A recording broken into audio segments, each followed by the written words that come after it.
pied, c'est ce qui permet le contact avec le sol du membre pelvien, justement.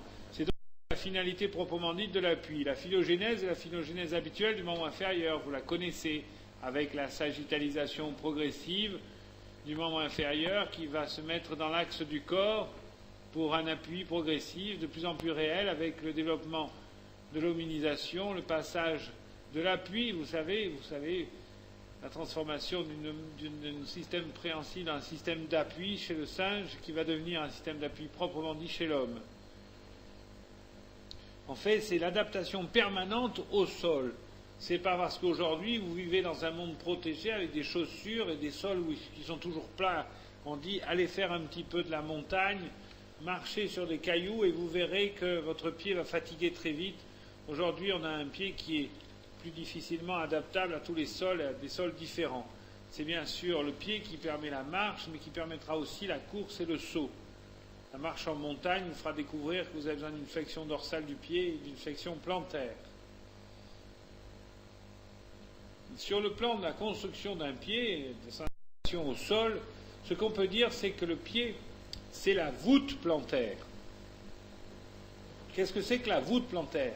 C'est l'idée que le pied est assez creux et qu'en fait, comme la paume de la main, il y a un creux sous le pied, que ce creux sous le pied détermine des zones d'appui qui sont en fait assez limitées. On n'est pas en appui sur tout son pied.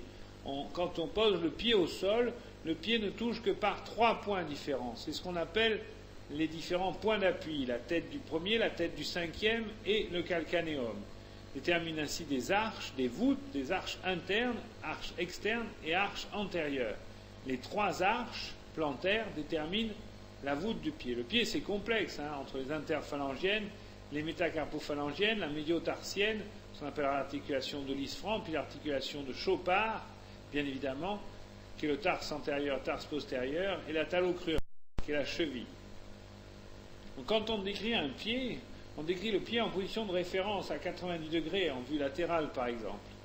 Le pied peut être hyper stable, et dès que vous mettez une flexion dorsale du pied, que vous soulevez vos orteils, vous mettez une flexion dorsale du pied, vous stabilisez votre pied. Plus votre pied est fléchi au sol, en flexion dorsale, comme si vous descendez sur vos fesses, plus votre pied est stable. Par contre, le pied, lorsqu'il est en hyperextension, eh bien, devient instable. Et quand vous marchez sur la pointe des pieds, vous avez une cheville qui devient à ce moment-là instable. Le trigone de sustentation, le tripode de sustentation, le voilà, la tête du premier, la tête du cinquième, métatarsien et le calcanéum, réalise un tripode de sustentation qui est différent du polygone de sustentation réalisé par les 2 pieds ensemble, qui sont orientés à 15 degrés.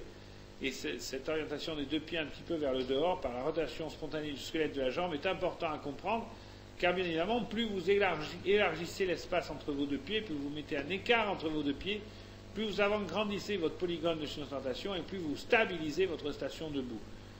Quand vous apprenez à faire du ski, vous skiez les skis écartés. Quand vous savez faire du ski, vous skiez les skis collés. C'est pareil pour le patinage. En fait, on pourrait considérer, en exagérant beaucoup bien sûr, le pied comme le système d'amortissement d'une voiture. On pourrait dire que la peau, c'est le pneu lui-même. On pourrait dire que l'amortisseur, c'est les muscles, que le pneu, c'est la peau, que les ressorts sont les ligaments et que le châssis, c'est le squelette osseux. En fait, c'est vrai que quand vous sautez d'un muret au sol et que vous arrivez au sol, vous avez une structure d'amortissement qui est amusante, qui associe à la fois votre squelette pour le côté châssis, les ligaments pour le côté ressort, les amortisseurs muscles. Vous pouvez changer vos amortisseurs, vous pouvez décider d'arriver au sol avec encore plus de souplesse, et plus vous êtes musclé, plus vous aurez de souplesse. En fait, le pied est une véritable chaîne articulaire qui met en jeu une foule d'articulations les unes derrière les autres, et c'est cette complexité qui rend le pied à la fois fragile, quoiqu'il ait une certaine solidité par sa propre stabilité. Faisons un petit rappel des bases osseuses. Il est hors de question que je vous refasse l'ostéologie du pied, mais juste quelques petites remarques amusantes. En vue supérieure, par exemple, regardez la poulie astragalienne. La poulie du talus est amusante parce qu'on s'aperçoit qu'elle est plus large en avant qu'elle n'est en arrière. C'est-à-dire que plus vous mettrez votre pied en flexion dorsale, plus vous irez vers la partie large de la poulie astragalienne. Et plus vous mettrez en jeu votre système tenon-mortaise, tibia-pied, tibia-péronie et pied. Et en fait, vous mettrez en tension les ligaments tibio-fibulaires ce qui fait que vous aurez une augmentation de la stabilité de votre cheville. Plus vous marcherez sur la pointe des pieds, plus vous marcherez sur la pointe d'un orteil, comme le font les danseuses étoiles lorsqu'elles font les pointes, plus vous serez sur la partie la plus étroite de la poulie astragalienne, et donc la partie qui tendra le moins le ligament tibio-filiaire, avec une certaine souplesse de la cheville. Certes souplesse, certes mobilité, mais à ce moment-là, perte de la stabilité et fragilité au traumatisme. En fait, ce qui est intéressant, c'est dans un pied aussi, c'est le problème des axes. C'est amusant de se dire que l'axe du pied n'est pas l'axe de la jambe. En fait, quand on imagine votre squelette de jambe qui arrive sur le talus, vous voyez, l'axe du calcanéum est de 15 degrés différents. C'est curieux cette notion de se dire que le pied tourne en dedans comme ça. C'est pour compenser la rotation externe du squelette de la jambe. Le tibia et la fibula se tournent de 15 degrés à l'extérieur. C'est rattrapé par l'axe du talus. Car à ce moment-là, votre jambe se tourne un peu vers le dedans. Et vous savez très bien, quand on se tient debout, ça se voit plus sur certains que sur d'autres. Et quand on regarde ces rotules, on a l'impression que les rotules les pieds étant bien parallèles, les rotules regardent en dedans. C'est pas que les rotules regardent en dedans, c'est que la rotation du squelette de la jambe vous donne cette sensation d'avoir un squelette un peu rentrant. Sur une vue dorsale, ce qui est intéressant, c'est de voir les deux ligaments clés des articulations du pied. Par exemple, l'articulation tarse antérieure, tarse postérieure, ce qu'on appelle l'articulation de Chopard, tient par un ligament qui s'appelle le ligament bifurqué, le ligament en Y de Chopard. Ce ligament en Y de Chopard est la clé. Autrefois, quand sur les champs de bataille napoléoniens, il fallait amputer très très vite l'avant-pied d'un soldat, on savait que d'un petit coup de couteau, il fallait couper le ligament de Chopard pour que le pied tombe et qu'on puisse amputer le soldat. L'autre ligament, c'est celui qu'on appelle interosseux de Lisfranc, qui est le premier interosseux du premier interligne entre, vous le voyez, un cunéiforme et bien sûr le deuxième métatarsien. Ce ligament est aussi la clé de l'amputation de l'avant-pied, de l'amputation tarso-métatarsienne, très classique. Vous savez que l'interligne de Chopard est un petit peu un interligne avec le système tenon-mortaise aussi, qui stabilise cette articulation. En fait, si on regarde une coupe simple du pied au niveau de l'articulation talocrurale, eh bien, on met bien en évidence l'axe général du pied. Comment un pied se tourne? Quand vous tournez votre pied, que vous essayez de voir sous votre pied, ou vous tournez votre pied pour essayer de voir dessous le bord latéral, eh bien, votre pied se tourne sur lui-même. L'axe global de mouvement d'un pied, c'est l'axe de Encke qui passe par ce qu'on appelle le sinus du tarse, entre le calcanéum et l'astragale. Vous voyez, dans lequel il y a le ligament en E, le ligament interosseux astragalo-calcanéen, avec les ligaments médial, collatéral médial, ligament interosseux, ligament collatéral latéral, et le ligament en E de Farabeuf. Donc l'axe de Encke est l'axe général du mouvement d'un pied. En fait, on peut séparer les trois arches et étudier séparément les trois arches. Sur le plan osseux, vous connaissez tous l'arche externe avec la malléole latérale qui descend plus bas et plus en arrière que la médiale. La troisième malléole en postérieur, qui est en fait le bord postérieur de l'extrémité inférieure du tibia. Le talus ou astragale avec sa tête, son col, son corps qui supporte la surface articulaire de la trochlée et des tubérosités dorsales. Le calcanéum qui est situé tout en dessous et on est posé sur son talon, et le talon c'est le calcanéum, et qui se soulève un petit peu au-dessus du sol, mais pas beaucoup. Vous voyez que la distance entre le sol et l'arche externe est assez limitée. D'ailleurs, la peau touche le sol et tout le bord externe de votre pied touche le sol. Et puis en avant, l'os naviculaire avec les os cunéiformes, le cuboïde et les os métatarsiens. L'appui au sol se faisant entre le calcanéum en arrière et la tête du cinquième méta en avant. La deuxième arche, c'est l'arche médiale, avec le sinus du tarse, je vous l'ai dit, et les différents éléments. Ce qui m'intéresse de vous montrer là, c'est l'arche médiale. L'arche médiale est un tout petit peu plus haute que l'arche externe, et vous savez que le bord interne de votre pied ne touche pas le sol. Si vous touchez sous votre malléole interne, vous verrez que le bord du pied ne touche pas le sol. Le calcanéum est plus décollé du sol. L'arche médiale est bien plus haute que l'arche latérale. Et l'appui au sol de l'arche médiale se fait entre le tubercule dorsomédial du calcanéum et les petits os sésamoïdes qui sont sous l'articulation métatarso-phalangienne du premier rayon, du gros orteil. Vous voyez, avec une hauteur grande. Alors que la dernière arche, c'est l'arche antérieure. L'arche antérieure, c'est l'arche qui se fait entre les têtes des métatarsiens, qui fait que le deuxième os, le deuxième méta, est très haut par rapport au sol, jusqu'à 9-10 mm, réalise ainsi une concavité qu'on appelle l'arche antérieure, ce qui fait que l'appui de l'arche antérieure se fait entre la tête du cinquième et les sésamoïdes du premier. Cette arche antérieure est très importante à respecter. Vous savez, quand cette arche antérieure s'effondre, on parle de pied plat ou d'avant pied rond, et ça peut être très gênant quand en plus elle s'inverse. On en parlera à la fin. Mais plus que de base osseuse, ce qui m'importe de vous montrer, ce seraient les bases articulaires. Les bases articulaires seraient bien sûr de parler des différents ligaments, ou des bases ou du moins ligamentaires et musculaires des arches. L'arche latérale est dite arche de la stabilité. C'est l'arche de la station debout immobile. Quand vous êtes debout immobile et que vous m'écoutez, eh bien évidemment, vous êtes en appui sur les deux arches latérales. C'est une arche qui est stable, qui est solide. On y voit bien le ligament tibio-fibulaire, vous le voyez bien, antérieur et postérieur. On y voit bien le ligament collatéral latéral de l'articulation de la cheville, qui comprend le ligament talofibulaire antérieur, bien sûr, et postérieur, avec entre les deux le ligament calcanéo-fibulaire. Vous savez que le faisceau ventral, là je vous l'ai mis, je vais vous le mettre là, de couleurs différentes, le faisceau ventral est un ligament qu'on appelle le ligament de l'entorse. Chaque fois qu'on se fait une foulure, qu'on se foule la cheville, on se distend le ligament talofibulaire antérieur. C'est celui-là, le ligament de l'entorse. Donc vous avez vu les ligaments talofibulaires postérieurs, le ligament calcanéo-fibulaire, le grand ligament plantaire, le ligament calcanéo-cuboïdien et ce fameux ligament talofibulaire antérieur. Le ligament de Chopard, bifurqué, et le ligament de Lisfranc, vous voyez. Plus intéressante encore est l'arche externe avec sa partie musculaire, c'est-à-dire le long fibulaire et le court fibulaire. Voilà le court fibulaire, voilà le long fibulaire. Le court fibulaire s'insère sur l'apophyse styloïde du cinquième métatarsien, alors que le long fibulaire passe complètement travers sous le pied pour aller rejoindre la base du premier métatarsien. Ce qui est intéressant dans les muscles fibulaires, c'est qu'ils font la loge externe de la jambe et qu'ils viennent donner comme ça un aspect dynamique à l'arche latérale, renforcée, que celle-ci est par l'abducteur du cinquième, doublé de l'aponévrose plantaire. Donc on voit bien qu'il y a quand même peu de muscles sur l'arche externe, que cette arche externe est plutôt une arche à qui on donnerait des fonctions statiques, des fonctions d'appui, des fonctions de réception au sol, on le verra. L'arche interne, elle, est une arche qui sera beaucoup plus ligamentaire et beaucoup plus musculaire. Sur le plan ligamentaire, on reconnaît différents ligaments que vous avez appris et que vous reconnaissez là relativement facilement.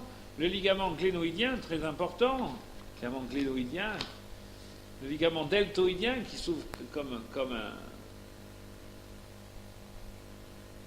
Le ligament des Sulbar, qui est un petit ligament qui existe que dans les pieds pathologiques, dans les pieds bovaricécains, qui rétracte très fortement l'arrière du pied, le fait tourner, comme ça, ce qu'on appellera un pied bovaricécain. La ponévrose plantaire, bien sûr, le ligament tibiofibulaire antérieur et tibiofibulaire postérieur. Si on met les muscles sur l'arche interne, on se rend compte qu'il y a une foultitude de muscles sur l'arche interne, très puissants, très solides, qui donnent à l'arche interne ce côté dynamique. L'arche interne, c'est l'arche d'appui antérieur, d'impulsion, vous savez, quand on veut prendre son élan pour sauter quelque chose, et c'est l'arche très musculaire, c'est l'arche très dynamique. L'arche interne, elle est dynamique par différents muscles, que sont bien sûr le court fléchisseur plantaire, le long péroné latéral, le long fibulaire qui arrive là-dessous, le jambier antérieur, le jambier postérieur, qui passe sous le sustentaticum cali, tous ces muscles-là qui sont les muscles de la gouttière postérieure qui vont passer dans le canal tarsien, que sont le tibial postérieur, le fisseur commun et le fisseur propre du gros orteil. On y rajoute l'abducteur du gros orteil, bien sûr, et doublé par la ponévrose plantaire. L'arche interne, c'est ça que je veux vous faire passer comme message, et c'est ça que je voudrais que vous reteniez. L'arche interne est bien plus musclée que l'arche externe. L'arche externe est une arche d'appui statique, et l'arche interne est une arche de décollement dynamique.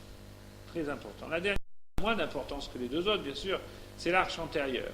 Comment tient l'arche antérieure? Elle tient par ce ligament intermétatarsien qui est très solide, et puis par un petit muscle qui ramène le pouce vers l'axe du pied, ce qu'on appelle l'adducteur du gros orteil, qui peut être plus ou moins musclé. Un déficit de musculation. Ce déficit de musculation est un déficit qui, bien sûr, peut amener au fait que le premier méta se tourne vers le dedans, alors que le gros orteil se tournera vers le dehors. Ça, c'est ce qu'on appelle l'hallux valgus, qui est une pathologie que vous verrez souvent chez les grands-mères, c'est-à-dire une sorte de défaut de fonction de l'adducteur qui laisse partir le gros orteil, le premier méta, en dehors. Voilà pour les éléments proprement dits des bases ostéo, arthro et musculaires des arches de la voûte plantaire. Sur le plan de la morphologie des orteils, ce qui est intéressant de vous montrer là, et vous regarderez vos orteils ce soir, avant de vous coucher, c'est de savoir quel type de pied vous avez. Selon l'organisation des orteils, soit le deuxième orteil est le plus long, ce qui est souvent le plus fréquent, ce qu'on appelle un pied grec, soit c'est le premier orteil qui est le plus long, et ce premier orteil est le plus long, et tout après ça dégraisse, c'est ce qu'on appelle le pied égyptien, et quelquefois on peut avoir le pied carré. Ces notions sont importantes, parce que si vous regardez le pied de votre grand-mère, vous verrez, comme je vous l'ai dit, que le gros orteil se met souvent vers l'extérieur, que le petit orteil vient vers l'intérieur, le deuxième orteil passe sur le premier, le cinquième passe sur le quatrième. Ça s'appelle un hallux valgus doublé d'un quintus varus. Ceci pourrait être considéré comme en relation avec certaines chaussures particulièrement étroites et pointues des femmes, sans compter qu'à une époque, elles ont porté des talons hauts. Alors, les talons hauts, c'est très anti-anatomique. Les talons hauts, par définition, ça vous transporte le poids du corps sur l'avant-pied. Ça vous envoie tout le poids du corps sur la partie antérieure du pied, ce qui n'est pas normal. La majeure partie du poids du corps porte sur le talon. Et le transfert sur l'avant, dans une chaussure qui sera étroite, créera éventuellement des pathologies de type hallux valgus ou quintus varus. Pathologie très fréquente, on voit bien ce petit exostose là, au niveau de l'articulation métatarso-phalangienne du premier rayon, qui vient gêner le port des chaussures et qui est un geste chirurgical simple.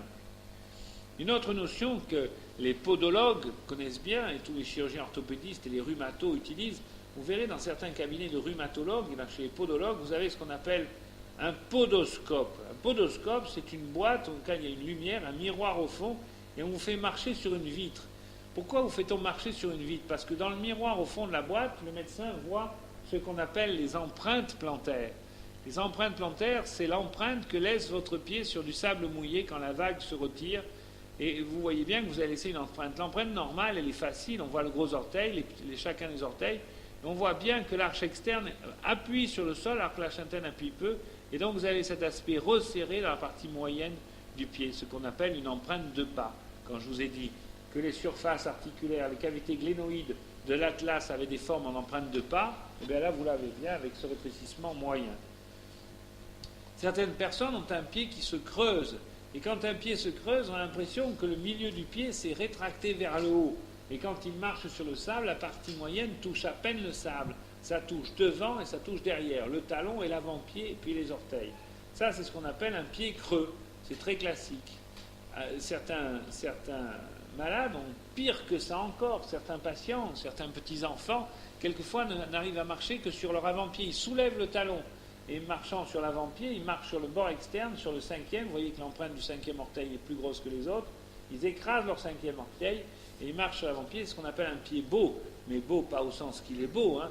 C'est-à-dire que ça ne s'écrit pas B-E-A-U, ça s'écrit B-O-T. Un pied beau varus, parce qu'il marche sur la pointe des pieds, et équin, parce que le pied est tourné comme ça en équinisme et qui marche sur le cinquième orteil, sur le bord externe de leur pied.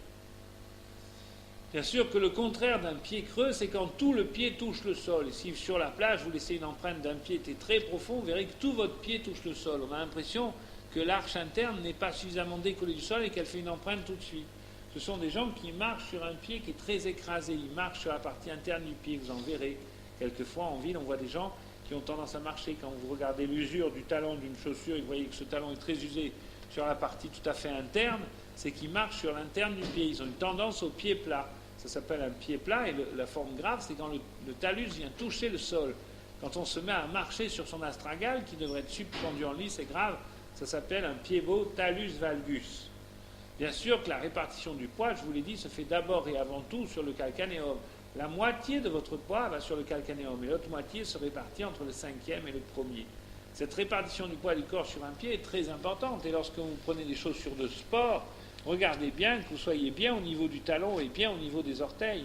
Lorsque, par exemple, on fait une distribution du poids du corps de façon anormale en portant des chaussures à talons hauts, on transfère la partie du poids du corps la plus lourde vers l'avant-pied et on prend des risques de s'abîmer l'avant-pied.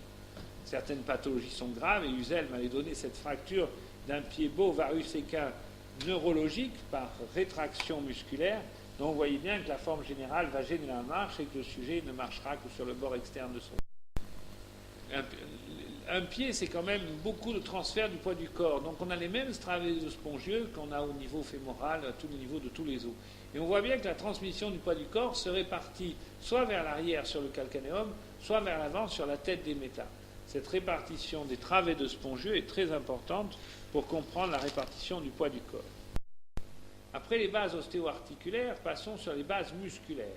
Alors pour faire les bases musculaires d'un pied, c'est pas facile, il y a beaucoup de muscles. Un schéma simple vous permettra, et vous sera utile peut-être pour vos QCM, un schéma simple du pied vous permettra de répartir les muscles en fonction de leur action. Par exemple, on peut mettre la supination et la pronation, on peut mettre la rotation latérale, la rotation médiale, on peut mettre la flexion dorsale et la flexion de plantaire, que vous verrez quelquefois exprimée sous le nom d'extension du pied. Pronation et supination permettent de placer l'adduction et l'abduction. Comment définir la supination du pied? Comment définir la supination du pied? Alors, vous regardez vos pieds, et quand vous prenez votre pied droit, comme ça, sous votre table, et que vous essayez de voir par-dessous votre pied droit pour voir votre plante de pied, vous allez tourner la plante de pied vers vos yeux. Donc, vous allez tourner votre plante de pied vers le ciel. Quand vous tournez la plante de pied vers le ciel, vous faites comme supplier, vous faites une supination du pied. Alors que si vous regardez votre pied par l'extérieur et essayez de voir sous votre talon en soulevant le bord latéral de votre pied, vous allez réaliser ce qu'on appelle une pronation. En fait, qu'est-ce que c'est une supination? C'est la somme d'une rotation médiale et d'une adduction, alors que la pronation sera la somme d'une rotation latérale plus une abduction. Alors bien sûr, le jeu est de placer vos muscles. Donc par exemple, plaçons là l'extenseur commun des orteils avec à côté de lui le troisième fibulaire, ce qu'on appelle le péroné antérieur. Eh bien là, vous avez deux muscles qui sont effectivement fléchisseurs dorsaux, extenseurs des orteils, bien sûr, rotateur latéral et pronateur. À l'envers, si on met l'extenseur propre du gros orteil et le jambier antérieur, on aura deux muscles qui seront fléchisseurs dorsaux, rotateur médial et supinateur. Si on passe en arrière et que vous placez là vos muscles postérieurs, que seront le jambier postérieur, tibial postérieur, le fléchisseur commun des orteils, bien sûr, le fléchisseur propre du gros orteil et le triceps sural. Regardez bien le tendon d'Achille, c'est le tendon du triceps sural, il est un peu décalé vers le dedans, ce qui fait qu'on dit que le triceps sural est certes fléchisseur plantaire, mais il sera aussi adducteur et rotateur médial, donc supinateur. Et de l'autre côté, il vous reste les deux muscles fibulaires, le long et le court fibulaire, le court péroné latéral, qui sont les deux muscles qui seront bien sûr à la fois pronateurs, abducteurs, rotateurs latéraux et fléchisseurs plantaires. Donc vous voyez, ce petit schéma simple vous permet de placer vos muscles et de vous souvenir comme ceci de l'action de chacun des muscles.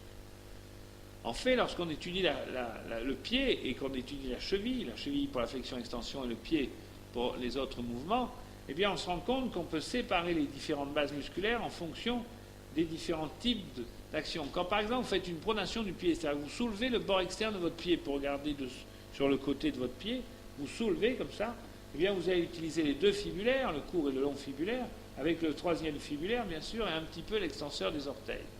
Voilà les muscles qui sont pronateurs.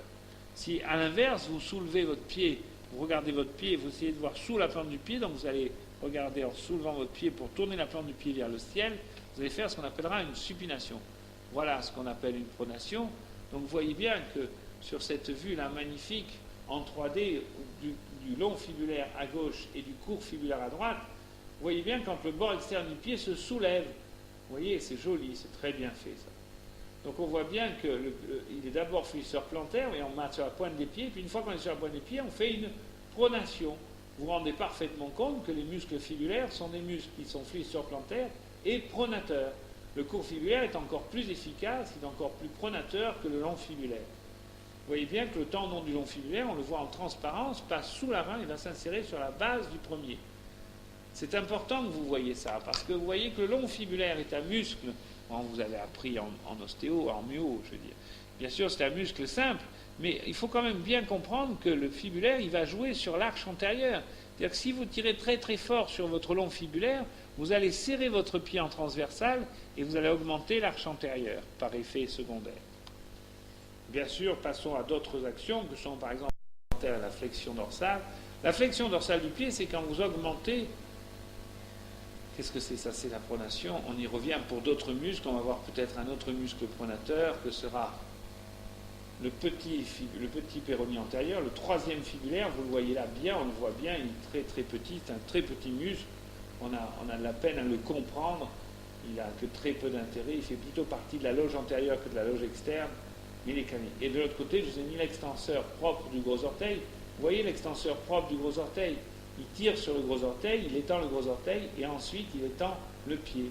Vous voyez qu'il est supinateur, et bien sûr, quand vous prenez appui sur votre pied, il vous fléchira en dorsal. Voilà, vous le voyez très bien. Passons à un autre mouvement qui est la supination pour voir des vues 3D de quelques muscles supinateurs que seront par exemple le tibial antérieur ou le tibial postérieur. Alors là, je vous ai mis le triceps sural pour bien vous montrer la supination du triceps sural. En fait, le triceps sural, c'est ce gros muscle du mollet qui comprend les jumeaux solaires qui vous permet de marcher sur la pointe du pied. Donc vous voyez bien, on voit très bien qu'il vous fait une flexion plantaire. Et puis, une fois qu'il a fait la flexion, si vous continuez, eh bien, vous allez marcher sur le bord externe du pied en soulevant le bord interne du pied. Et vous ferez ce qu'on appellera une supination. Voilà un muscle supinateur. Un autre muscle supinateur, représenté en 3 dimensions, sera par exemple le tibial antérieur et le tibial postérieur. Vous voyez le tibial antérieur à gauche. Le tibial antérieur, c'est un muscle de la loge antérieure. C'est un muscle qui s'insère sur la base du premier. En fait, il a plusieurs insertions. Et ce muscle, quand il se contracte, il vous permet de faire une flexion dorsale. Vous voyez, craque à gauche.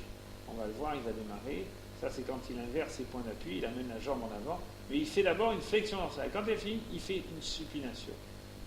Et regardez, de l'autre côté, le muscle tibial postérieur. Il passe sous la malléole interne, il va sous le pied, il va s'insérer sur le scaphoïde, le noce claviculaire, vous le savez. Et bien évidemment, ce muscle, quand il vous fait marcher sur la pointe des pieds, après, il vous fait une supination.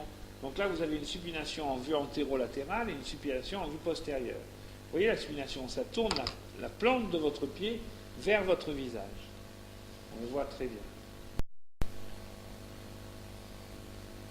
Un autre muscle supinateur que seront le flexeur propre et le flexeur commun des orteils.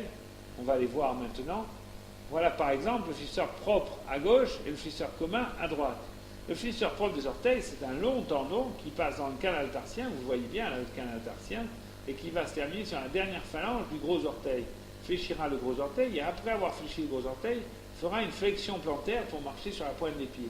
Les danseuses étoiles qui marchent sur des ballerines de danseuses étoiles, donc vous savez que le bout est en métal, marchent sur la pointe des orteils, et quand elles marchent sur la pointe des orteils, vous savez qu'elles marchent sur la pointe du gros orteil essentiellement, et marcher sur le bout de son gros orteil, quand on fait la danseuse étoile, c'est marcher par son flexeur propre du gros orteil.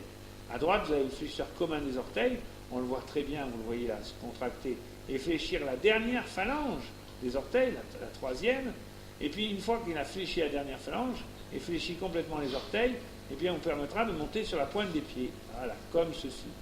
Et bien évidemment, il y a toujours un petit côté supinateur qu'on ne voit malheureusement pas sur cette présentation, mais qui est une réalité et qui existe.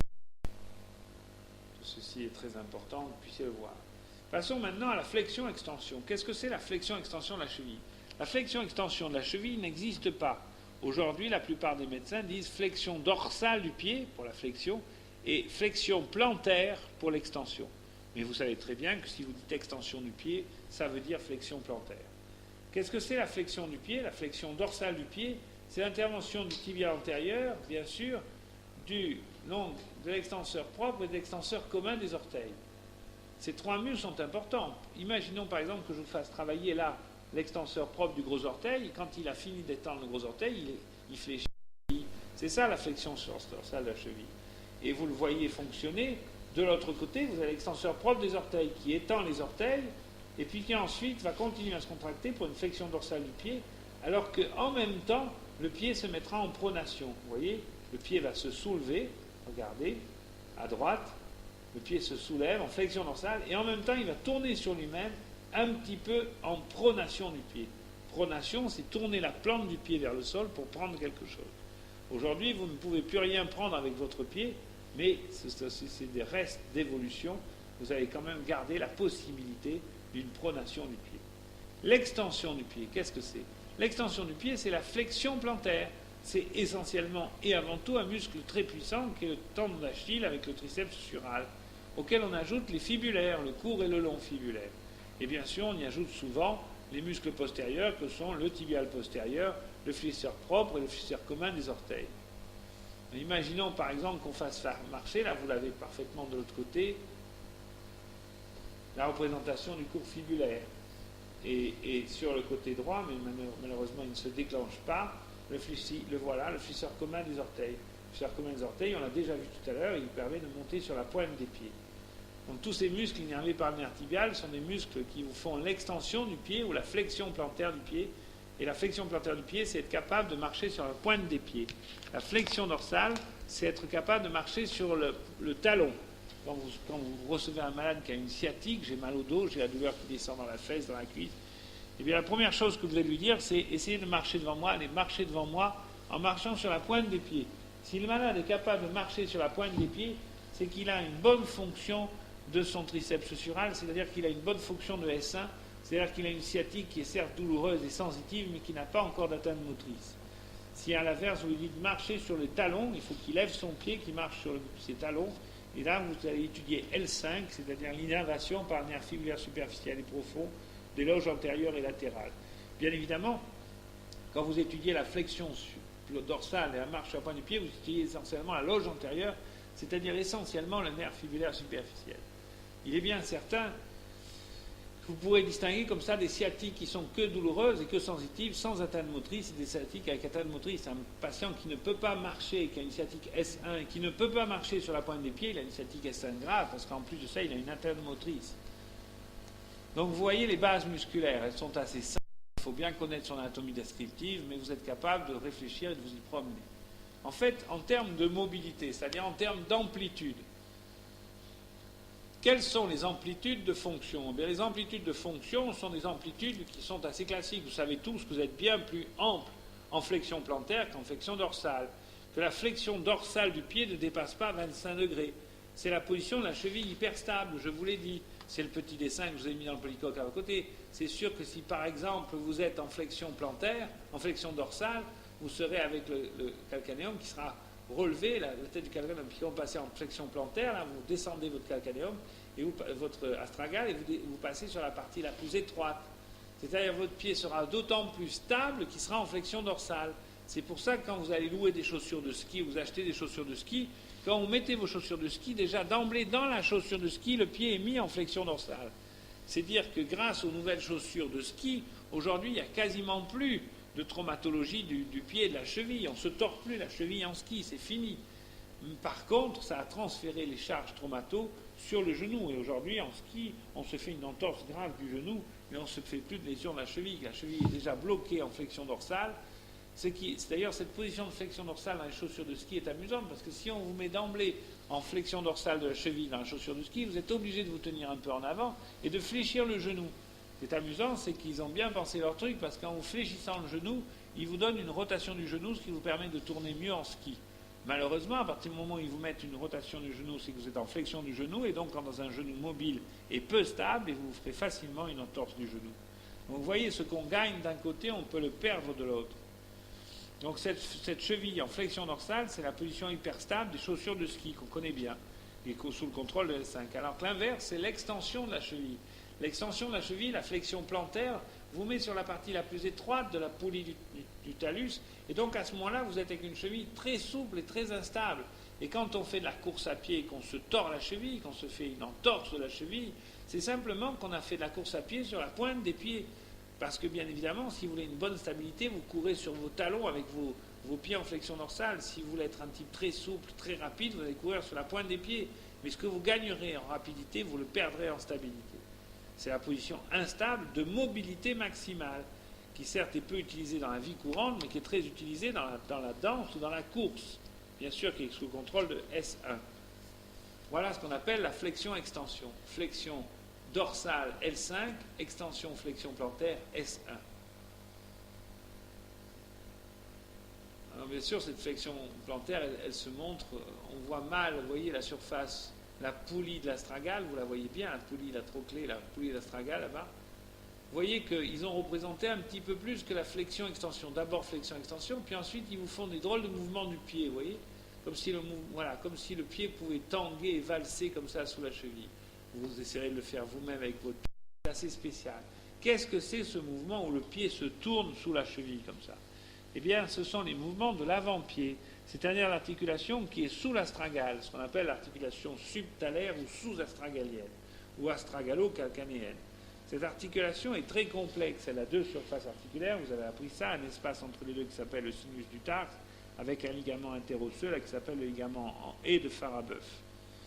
En fait, ce mouvement de l'avant-pied qui tord le pied sur lui-même, c'est l'éversion ou l'inversion du pied. L'éversion ou l'inversion du pied, c'est qu'en tenant votre pied, vous allez le tourner sur lui-même en tournant l'avant-pied ou dans un sens ou dans l'autre. C'est difficile de vous expliquer ça et de vous montrer ça, mais vous pourrez le comprendre chez vous avec votre pied nu à la plage, et vous regarderez quand vous tenez votre pied sans flexion-extension, avec votre pied comme ça dans l'axe, vous allez le tourner sur lui-même, une sorte de spirale, vous allez réaliser, et tournant le pied pour voir le dessous de votre pied ou pour voir bien le petit orteil, eh bien vous le tournerez vers vous. Ce mouvement qui passe par l'axe de Encke est un mouvement qu'on appelle l'éversion ou l'inversion du pied. L'éversion ou l'inversion du pied, commençons par étudier l'éversion du pied. L'éversion du pied, c'est ce qui vous permettra, par exemple, là je le fais sous la table, d'attraper mon pied, d'attraper le cinquième. Donc je vais lever le cinquième orteil vers moi. Mon pied va se tourner sur lui-même en éversion du pied. Il va être très proche d'une pronation. En fait, ce mouvement qui va tordre l'avant-pied utilisera l'axe de Encke, si vous voulez, qui passe par le ligament en haie de Farabeuf. En fait, l'éversion du pied associe plein de mouvements en même temps. Une pronation, c'est l'association pronation plus rotation externe plus flexion dorsale. Vous voyez ce que c'est qu'une éversion du pied? On y ajoute souvent une abduction. C'est très lié pour la partie pronation à ce qu'on appelle l'action des fibulaires latéraux. Mais il n'y a pas que ça, hein, c'est plein de petits muscles dans le pied qui travaillent en même temps, fibulaires longs et courts, qui travaillent pour l'éversion du pied avec l'axe de Encke, je vous l'ai dit, et le pied qui se tord sur lui-même pour soulever le cinquième orteil. Au maximum, si vous marchiez comme ça en soulevant votre cinquième orteil, vous marcheriez quasiment sur le bord interne de votre pied. Et même certaines personnes ont le pied qui s'aplatit complètement, qui s'avachit et qui en fait, ils marchent quasiment sur leur talus. Ils ont le calcanéum qui est parti complètement dehors et ils marchent sur l'intérieur du pied. Quand on marche sur l'intérieur du pied, on marche avec un pied-bot talus.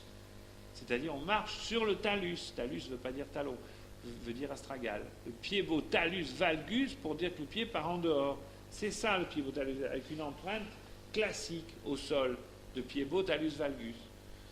Que c'est la question qui est tombée il y a 2-3 ans à Bordeaux, où j'ai posé éversion du pied et pied-bot talus valgus. Il fallait me faire les deux, m'expliquer les deux. Vous voyez que ça marche ensemble. Le mouvement inverse, c'est l'inversion du pied. L'inversion du pied, c'est que vous prenez votre pied, vous essayez de regarder dessous. Vous essayez de regarder la plante du pied. Prenant votre pied et soulevant votre pied vers vous pour regarder par-dessous, vous allez tourner votre pied comme ça sur son propre axe pour voir la plante du pied. C'est ce qu'on appelle l'inversion du pied, qui va bien sûr comprendre une supination, c'est-à-dire l'association d'une adduction de 10 degrés associée à une flexion plantaire de 40 degrés, associée à une rotation interne de 10 degrés, à une supination de 40 degrés. C'est l'association de tout ça qui fait l'inversion du pied. Vous regarderez les bébés. Si un jour vous avez l'occasion de passer dans la famille ou chez des amis et qui ont un petit bébé, regardez ce petit bébé qui est dans son couffin. Et vous verrez que très souvent, les petits bébés dans leur couffin tiennent leurs pieds avec les plantes jointes. Ils ont les deux pieds collés l'un à l'autre, les plantes jointes. Ils ont les deux pieds en inversion, supination maximale. Et vous allez dire à la mère, tiens, c'est marrant, regarde. Quelquefois, les enfants grandissent et gardent cette tendance à mettre les deux plantes de pied l'une contre l'autre. C'est pas bon, parce que la bonne musculature voudrait que les pieds se mettent dans l'axe du sol, au contact du sol. D'ailleurs, il faut toujours acheter un tricycle à un petit enfant. Et quand un petit enfant de 2 ans, il faut lui acheter un tricycle. Quand on voit qu'il a tendance à marcher sur le bord externe de son pied, eh bien, ce sont des gamins qui ont des petites insuffisances, des muscles fibulaires.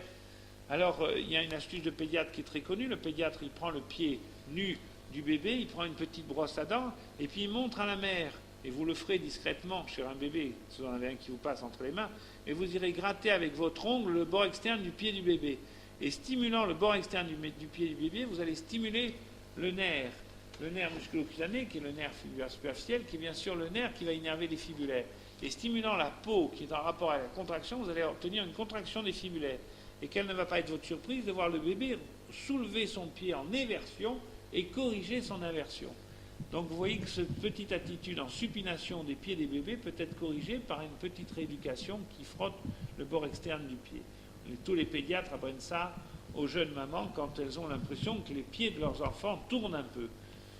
L'inversion est sous le contrôle de S1, les versions étaient sous le contrôle de L5, bien sûr, et le maximum de l'inversion d'un pied, là vous avez tous les muscles inverseurs, c'est quand le gamin marche sur la pointe du pied et sur son 5e orteil. Il marche jusque devant. Ça s'appelle un pied-beau variséquin dont l'empreinte, on l'a déjà vu ensemble, ne prend que la partie antérieure du pied et le pied est surtout en appui sur le 5e orteil. Et le gamin marche sur son 5e orteil qui l'écrase et sur l'avant-pied. Ce qui est très amusant, c'est que quand on réfléchit sur un pied, il y a certes la cheville avec flexion-extension, il y a certes l'avant-pied, le tarse, vous avez vu, avec des mouvements, la médio-tarsienne qu'on vient de voir, que sont l'éversion et l'inversion, qui passent par l'espace entre tarse antérieur et tarse postérieur, ce qu'on appelle, entre l'astragale et le calcanéum, ce qu'on appelle le sinus du tarse, l'axe de Encke. Sur une mobilité normale, vous pouvez étendre et fléchir vos orteils. Ça ressemble comme 2 gouttes d'eau aux articulations de la main. Je vous ai mis les dessins dans le polycope. Vous verrez que vos orteils ont bien sûr des interosseux et de l'ombilico. Vous verrez bien sûr que vos orteils ont des dossières. Vous réfléchirez sur le syndrome intrinsèque plus et intrinsèque moins des orteils. Vous comprendrez pourquoi certains adultes que vous croisez autour de vous ont ce qu'on appelle des orteils en marteau. Parce que si vous n'avez plus de musculature intrinsèque, c'est-à-dire que vous n'avez plus l'interosseux et de l'ombilico dans un pied, le pied se met automatiquement avec un orteil en marteau, qui est très classique. Ça peut amener à des oignons, c'est-à-dire à des zones d'irritation du dessus des orteils dans les chaussures, qui peuvent amener à des petites interventions chirurgicales pour que cette pathologie s'arrête. Ce qui m'intéresse dans les orteils, c'est pas tant de vous parler des syndromes intrinsèques plus ou intrinsèques moins, c'est de vous parler de l'arche antérieure. Certes, vous savez l'arche antérieure, elle est légèrement concave, on est en appui sur la tête du 1 et sur la tête du 5. Ce qui est amusant, c'est que certains patients inversent leur arche antérieure, ils perdent l'arche antérieure par défaut de musculature de l'adducteur du gros orteil. Et cette arche antérieure s'inverse. Ils ont ce qu'on appelle un syndrome d'avant-pied rond. Ça use beaucoup la peau et on a des maux perforants plantaires, c'est-à-dire des trous dans la plante du pied, par inversion et par un avant-pied qu'on appelle un avant-pied rond. C'est très connu et très classique. Voilà pour la terminaison de la du pied et des amplitudes. Passons à les positions. Les positions de référence, vous la connaissez. La position de repos, celle qui laisse tomber le pied quand vous croisez vos jambes. Et la position d'immobilisation ressemble à la position de référence. Juste un mot pour vous parler des pathologies. Pathologies, bien sûr, osseuses, articulaires et musculaires. Pour vous dire que souvent on mélange osseuses et articulaires parce que les entorses de la cheville sont banales et fréquentes. Tous dans l'amphithéâtre, ça vous est arrivé de vous tordre la cheville. Une entorse, c'est pas grave, c'est juste une distension ligamentaire. On a vu le ligament de l'entorse, qui est le faisceau tibiofibulaire antérieur.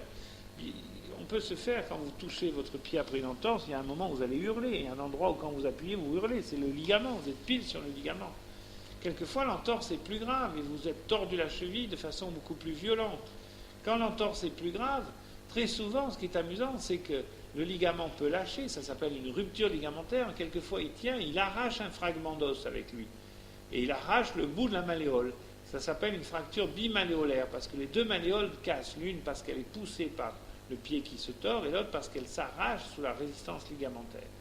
Donc on a des entorses graves qui peuvent être platées par simple rupture ligamentaire, et à droite, des entorses tellement graves qu'elles aboutissent en fractures bimalléolaires, qu'on appelle subtuberculaires quand elles sont très très basses, mais qu'on peut appeler interligamentaires ou intertuberculaires, voire susligamentaires lorsqu'elles sont plus hautes. Quelquefois, la cheville se déboîte, mais complètement, et vous avez la radio, et quand on voit une radio comme ça, on se dit que le pied est complètement déboîté. En fait, la poulie astragalienne est complètement luxée hors de son tenon mortaise tibio-péronnier, et bien évidemment, le chirurgien doit réduire la fracture, la remettre en place, réduire la luxation, la remettre en place, et stabiliser les fragments osseux qui sont tout cassés avec des plaques, des vis ou des broches. Là, vous avez par exemple une fracture de la malléole externe réparée avec une petite tendance luxante, réparée par une plaque d'ostéosynthèse sur la malléole fibulaire.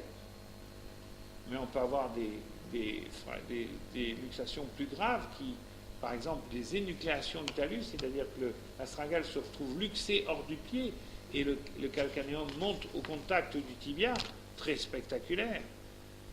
Ils sont graves du pied. Fractures bimolaires sont les fractures les plus fréquentes. Vous entendrez toujours souvent parler de ce personnage qui s'est cassé le pied, il s'est fait une fracture bimalléolaire, des deux malléoles.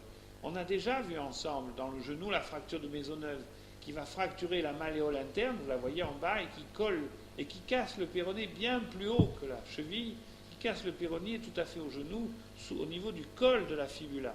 Cette fracture de Maisonneuve est classique, elle est très connue des footballeurs, et quand un footballeur se tord la cheville, il faut toujours avoir peur qu'il ne se soit pas cassé la cheville, et s'il se casse la cheville, il faut vérifier qu'il ne s'est pas cassé la fibula très haut. Un problème important au niveau de la cheville, ce sont les ligaments interosseux tibiofibulaires, c'est-à-dire ces ligaments qui tiennent solidement le tibia et le péroné ensemble en bas pour bien serrer le calcanéum.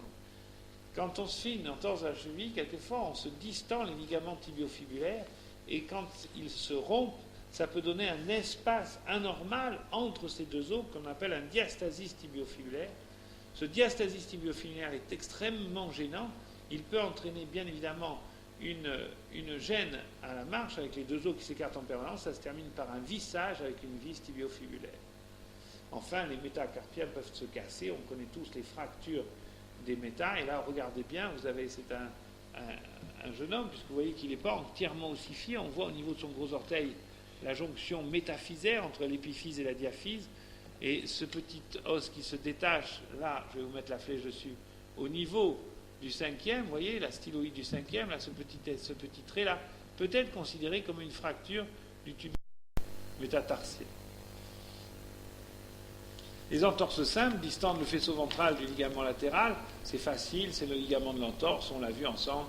On peut se faire des entorses de Chopard, on peut se faire des entorses de Lisfranc par rupture du ligament interosseux. Enfin, vous connaissez maintenant la pathologie des orteils, pas difficile, hein. Vous connaissez la lux valgus, pathologie très banale, les femmes âgées, le quintus varus, tout ça parce que la chaussure était trop étroite ou qu'il y avait une mauvaise position avec un talon un peu haut, ça s'opère de façon simple.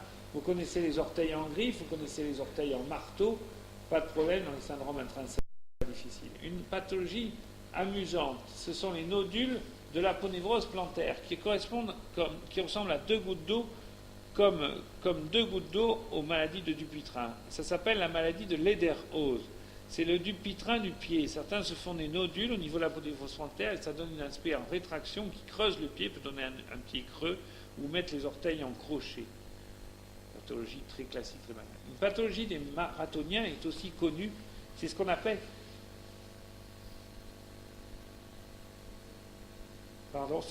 l'épine calcanéenne. L'épine calcanéenne, c'est une calcification de l'insertion de l'aponévrose plantaire.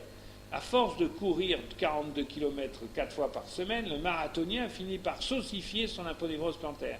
Et cette pointe osseuse d'insertion à l'aponévrose plantaire peut être très douloureuse et chronique, justifiant même un petit geste chirurgical pour aller la réséquer. Il faut savoir qu'un marathonien doit ménager son pied. Le pied pour le marathonien, c'est le contact avec le sol.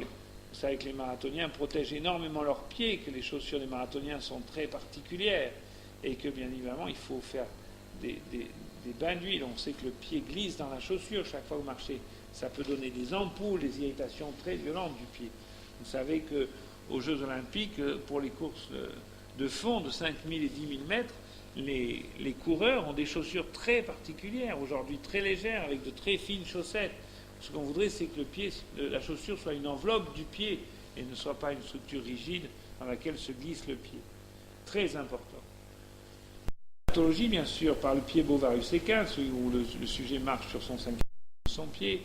Bien sûr, la sciatique L5, où le sujet ne peut pas marcher sur ses talons. La sciatique L5, où le sujet ne pourra pas marcher sur sa plante de pied. Prenez une image de sciatique, vous avez compression au niveau du fond de la racine de naissance du nerf sciatique, avec une petite hernie discale. M. Uzel m'a passé quelques radios de pathologie. De pathologie du pied, voici par exemple l'os naviculaire sain, et là vous voyez bien qu'il y a une nécrose de l'os naviculaire, du scaphoïde, que cet os naviculaire prend une drôle d'allure avec des ostéophytes, pincement de l'interligne, une véritable arthrose entre l'astragale et l'os naviculaire, ce qu'on appelle une arthrose talonaviculaire, qui pourra justifier un geste chirurgical de résection des excès osseux et d'arthrodèse quand on fixe ensemble les deux os pour obtenir cette fameuse synostose qui était l'évolution normale d'une arthrose. Alors, comment conclure le pied? Eh bien, le pied, c'est l'extrémité du membre inférieur, celui qui est destiné à l'appui. Le pied, c'est vraiment l'appui, c'est le contact avec le sol, c'est l'adaptation aux irrégularités du terrain. Vous êtes fort maintenant sur le pied. Vous savez que sur toutes ces questions qu'on a vues aujourd'hui, je peux poser des questions. Il y a autant de questions que de sujets traités. Vous avez vu, hein, on peut parler sur le pied de l'éversion du pied. Je peux vous poser l'extension du pied. Je peux vous poser la flexion du pied. Je peux vous poser des pathologies, toutes les pathologies possibles sur le genou. Vous avez vu, on peut jouer avec toutes les questions possibles. Dans le pied, ce qui me paraît important, c'est que vous ayez compris la différence qu'il y a entre la cheville proprement dite, avec la flexion-extension d'une part, et le reste du pied, l'avant-pied, avec ses mouvements d'inversion et d'éversion du pied.